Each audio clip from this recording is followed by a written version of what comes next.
Welcome to Samba Samba. Enjoy the video. You begin by enabling monetization in YouTube Studio. This lets you link a Google AdSense account where payments will go. Once done, verify your identity with phone and email so you can collect revenue. Make sure your channel meets the eligibility threshold: 1,000 subscribers and 4,000 watch hours, or the Shorts alternative, before moving on.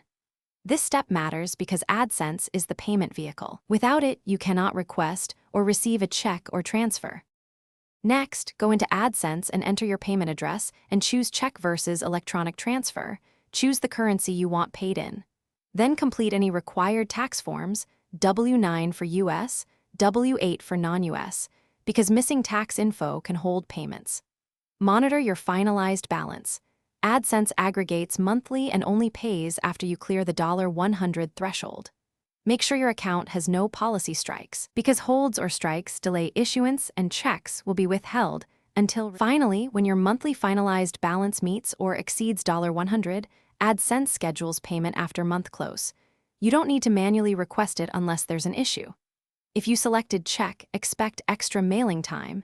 If EFT, look at your bank 2 to 5 business days after payment date. If a payment doesn't arrive, check for holds, unverified PIN, incomplete tax forms, policy strikes, or a wrong address. Resolve those and contact AdSense support with your payment ID to clear it. Thanks for watching. Consider subscribing if we helped you.